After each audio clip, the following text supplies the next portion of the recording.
Welcome to another edition of Action Video Game Talk. I'm your host, Scott Action Jackson. Thanks for joining me today, and once again, a long list of news articles to go through, so let's hop right into it. Ultimate NES Remix, a new installment in the series of mashup NES-era minigames, is coming to the 3DS for $30 on December 5th. Other interesting features include regional online leaderboards and championship mode, in which the player will be faced with a series of challenges from 3 different games. Now, I like this bit of news, although I thought Nintendo said that originally they needed the power of the Wii U to make the original NES Remix games. So, does this make the 3DS almost as powerful as the Wii U? Nintendo is offering up the soundtracks for Super Smash Bros. Through Club Nintendo as a special promotion. The requirement to get the soundtrack is pretty simple. Gamers need to simply buy and register both Super Smash Bros. For the Nintendo 3DS and for Wii U with Club Nintendo. Super Smash Bros. On 3DS is coming out on October 3rd, but the Wii U version has yet to be given a firm release date. Details are sparse, with Nintendo promising that more details are on the way, but on the promotional page for the soundtrack, there is a link to sample many of the tracks.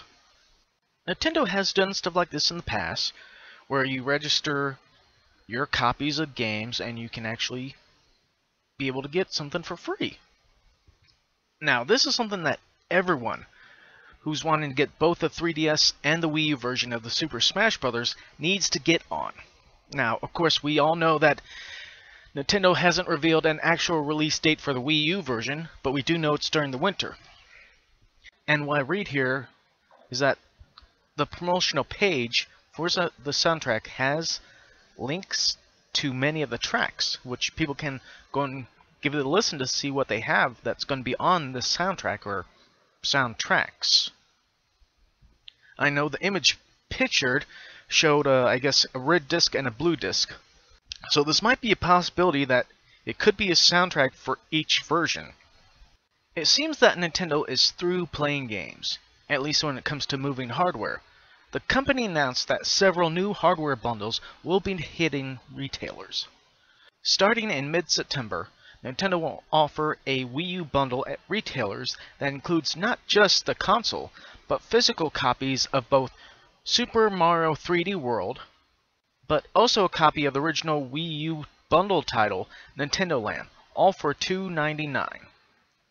The second Wii U bundle will be available exclusively at Walmart stores and will come with physical copies of the aforementioned Nintendo Land, along with Mario Kart 8, again for $299. The final bundled hardware and software set Nintendo announced is a choice between Crimson Red, Electronic Blue, and Sea Green Nintendo 2DS, with a download code for Mario Kart 7. The 2DS bundle will be hitting early October and retails for about $129.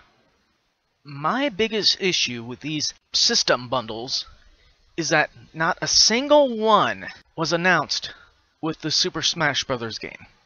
Now, of course, we all know that the Wii U version hasn't been given a release date, but they could have announced that it's coming out. And they could have announced a 3DS XL with the Super Smash Bros. Game, like the one in Europe. But no. Instead, we got these other Mario bundles. Except some of them have that Nintendo Land game, which I guess is okay if you want to test out the system. But on the long run, it's crap. I guess they want to keep the 2DSs in circulation, especially giving them 3 different colors that come with a download code for Mario Kart 7. Let's see here. The Wii U bundle with the Super Mario 3D World is supposed to be in mid-September. And then Walmart's supposed to have exclusive ones with the Mario Kart 8 game, which is probably going to be a bit of a downgrade from the original Mario Kart 8 bundle. And, yeah, the 3 different 2DSs. Oh, jeez. More like Nintendo DS tablet is what should be called. Nintendo has revealed redesigned models of the 3DS and 3DS XL, featuring an additional directional button and trigger, along with NFC support.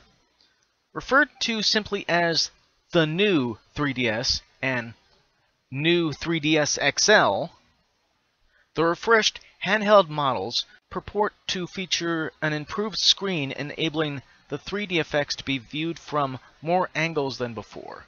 They also boast improved CPU and longer battery life. Despite the new additions, the handhelds will be the same size as the ones currently available. A new C button grants the ability to control games with dual analog controls, while a micro SD card slot and NFC technology are also part of the package. Interestingly, this means the planned NFC reading device the company's talked about in relation to its new Amiibo range is likely only relevant for older models.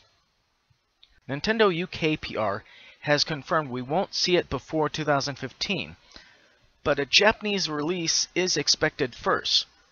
As an additional quirk, a new range of faceplates will be released for the handhelds, much like the ones you can get for the mobile phones. Ones shown off include Mario and Animal Crossing. Finally, a new 3DS firmware update should crop up soon, bringing with it the ability to change your device's theme. Classic Mario and Legend of Zelda: Link Between Worlds are the only ones seen so far.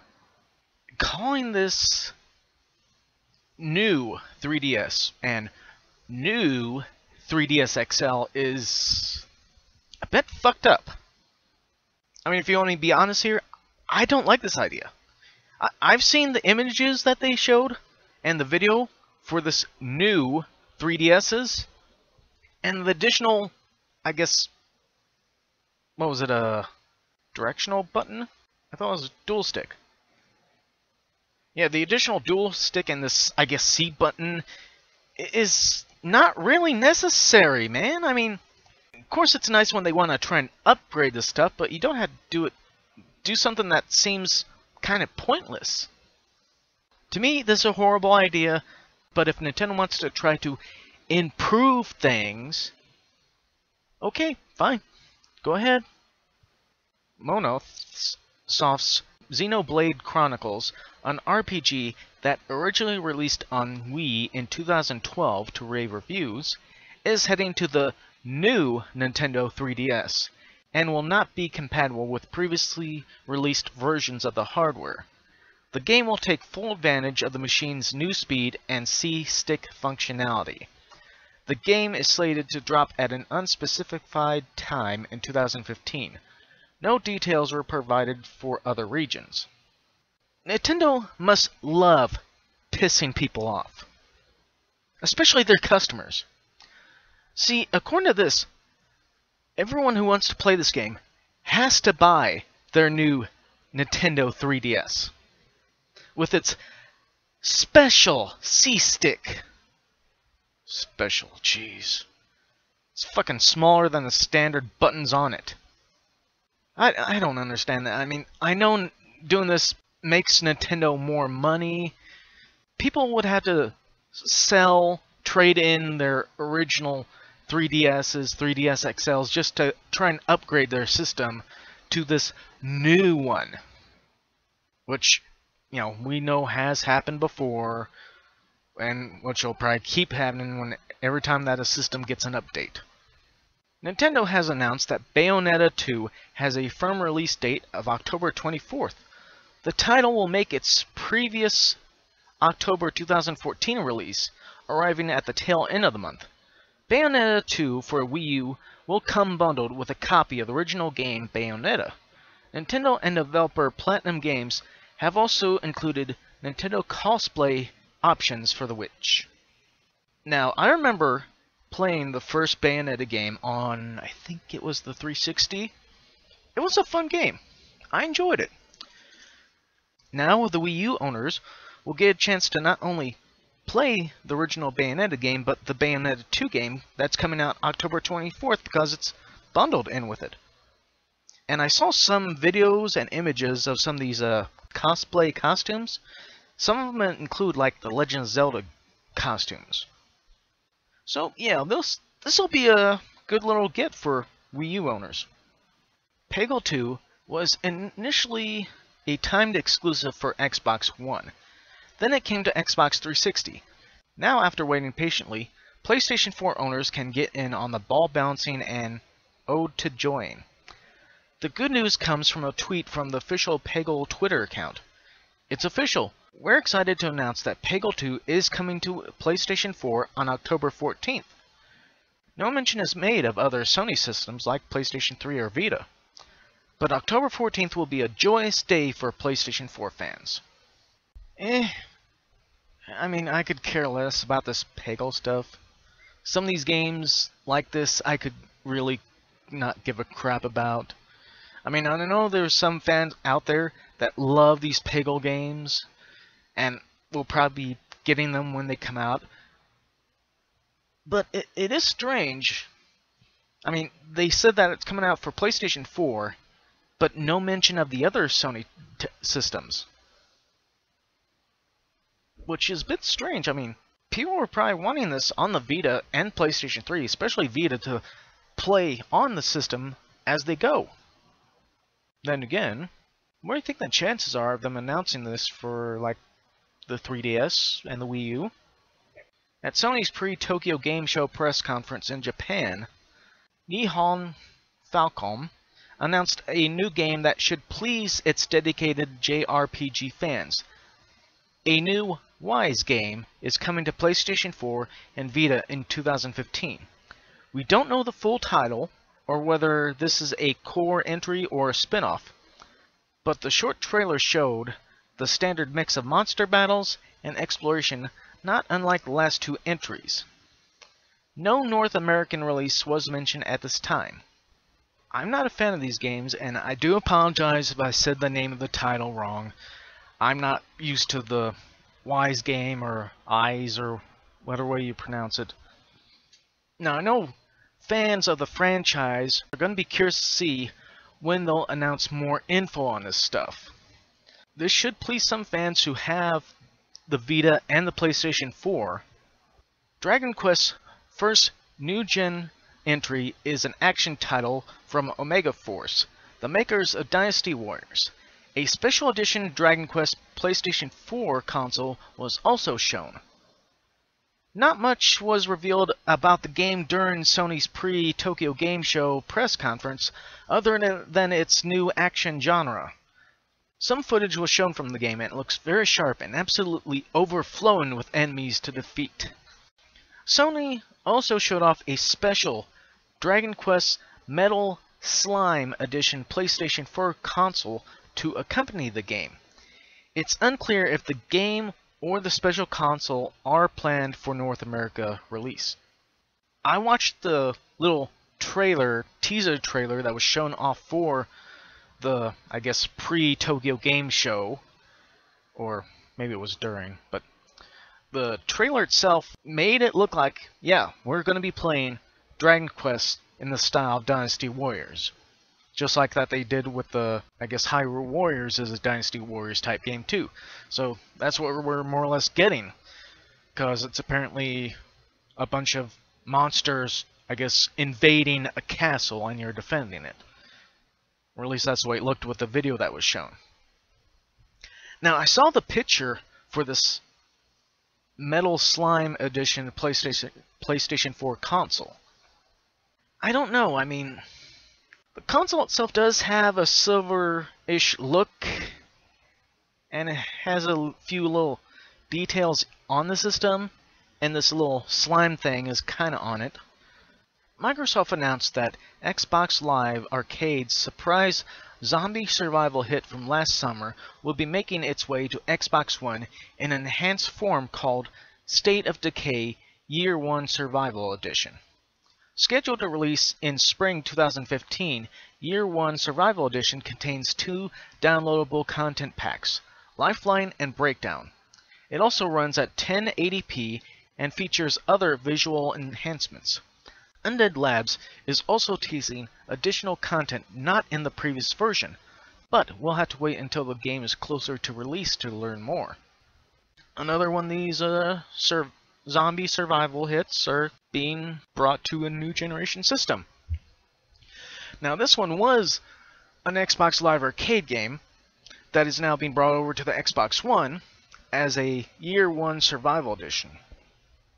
Now, it doesn't say here if this is just going to be another straight download or if they're going to do an actual retail release. But it's scheduled for spring 2015, runs at 1080p, other visual enhancements, and when they do an upgraded new generation version, they'll probably include additional content. They usually do. But yeah, like it says here, we'll probably learn more about it the closer it gets to the release. Publisher Deep Silver has revealed that an expansion pack for Saints Row 4 is on the way, called Saints Row Gat Out of Hell. It stars fan favorites Johnny Gat and Kinsey Kensington as they team up to rescue the Saints' boss from the clutches of Satan.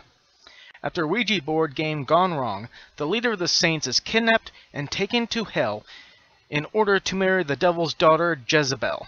Johnny and Kinsey descend into hell to save their boss, with the help of some familiar faces, like Saints Row 2's Dane Vogue. Players can freely swap between either Johnny or Kinsey, or team up together in online co-op. The expansion features a new environment to explore, new weapons, and plenty of surprises for fans of the series.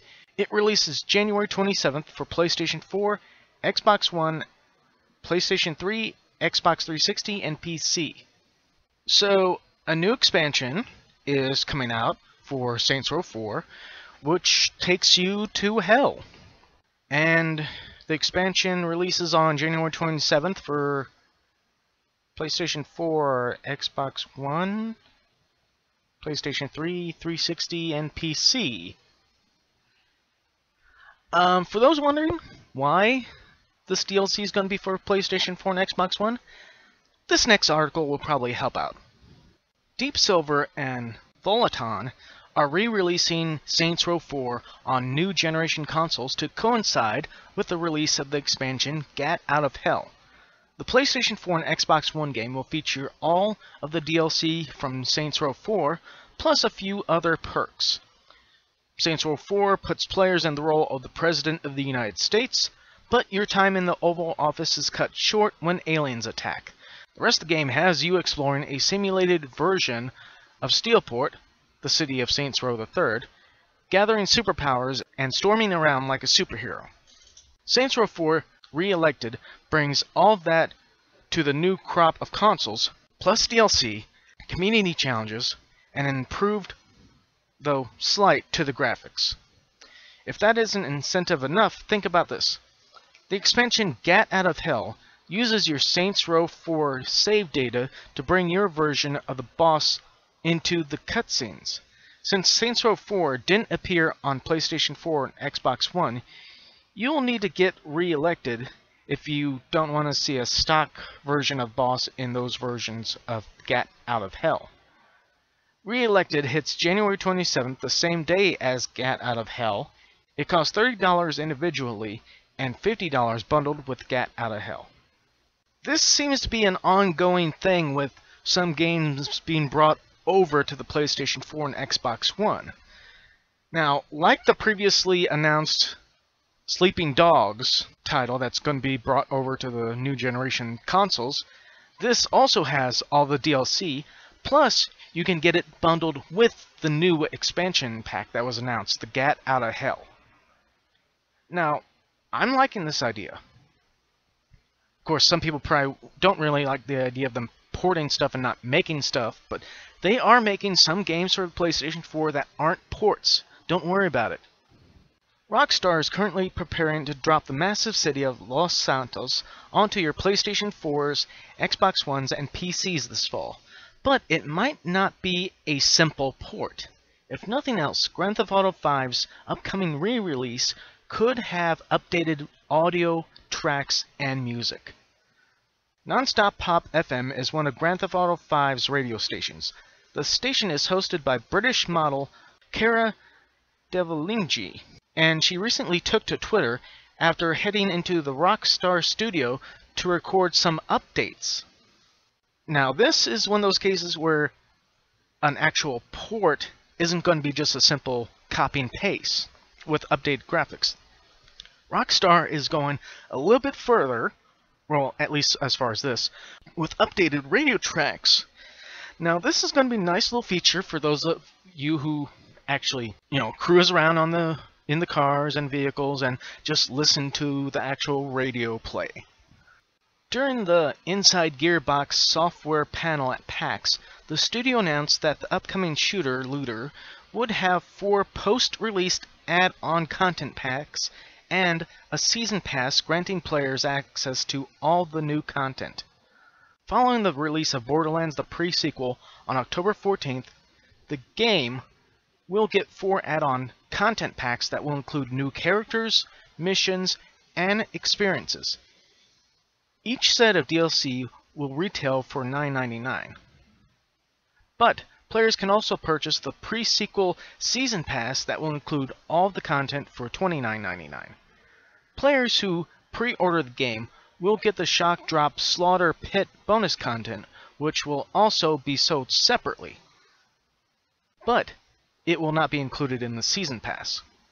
With every previous Borderlands game, there has been a Season Pass. There has been additional DLC after the Season Pass too.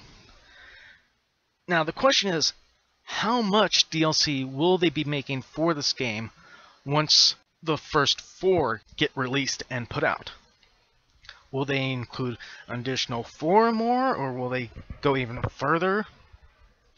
With the first Borderlands game, they made a Game of the Year edition, which included all the downloadable content that they released. All on, well, 1 disc if it was PlayStation 3, 2 discs if it was on 360. Now, with Borderlands 2, they tried a Game of the Year edition, which had about 80% of the DLC content that they made. They had, I think 2 or 3 more DLC packs that came out that they didn't include onto it. So it wasn't really a Game of the Year edition because it wasn't a complete Borderlands 2 Game of the Year complete edition. But with this one, yeah, the question is, how much DLC are they going to release for this game? And will they just, maybe stop at a certain point and then finally get to work on the Borderlands game for the new generation? During a Japan Gamers Live event this weekend, Toei Tecmo announced a new entry in the Dead or Alive fighting game series entitled Last Round. Tecmo Koei producer revealed that Dead or Alive 5 The Last Round would release next spring on Japanese PlayStation 4s and Xbox Ones. No word yet on whether or not we'll see a Western release, but since the series usually makes its way over here, we'd bet it's likely. Dead or Alive 5 released back in September 2012, so this is likely a substantial update to that title, but we'll have to wait a bit for further details. This, once again, looks like another one of those ports to the new generation systems. Now, with the title right here, Dead or Alive 5 Last Round, might imply that it'll be the last version of Dead or Alive 5 that we'll see, which hopefully means that they'll start working on Dead or Alive 6, or at least something else. At Sony's pre-Tokyo Game Show press conference, Capcom confirmed that Resident Evil Revelations 2 is in development. The news follows a leak of box art last month. A live-action teaser was shown, and hands-on gameplay will be available at the Tokyo Game Show. The title will feature a new setting, new characters, and a new story. Jill and Chris will not be featured. Now, it does make sense that they officially announced that they're developing it at the Tokyo Game Show. The weird part about this is that them saying that Jill and Chris will not be featured in it, because it is surprising and a bit upsetting, but then again, they might want to try and bring in some new characters. Well, I don't know if they're going to be original characters, but they might be new characters. And from what we saw from the, I guess, leaked box art and the other teased image, it looked like this is going to take place inside of a jail, or prison, sorry, prison. But we'll probably see more and hear more a little further on.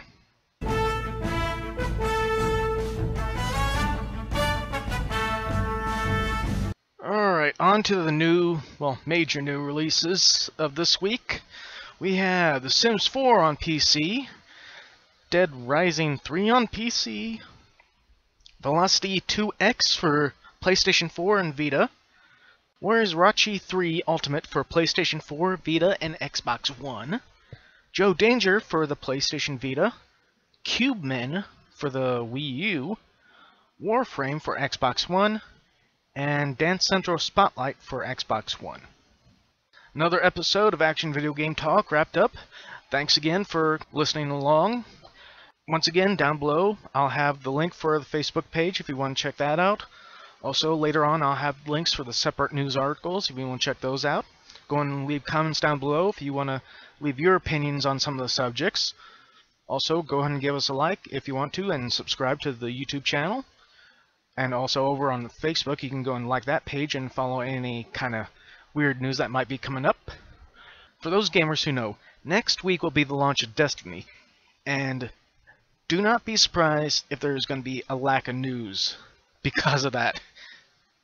Because I know I'm going to be spending a lot of time on Destiny, and might be spending a little less time on the news, so just a bit of a heads up there in case you're wondering what happened to Action Video Game Talk. So until next time, bye!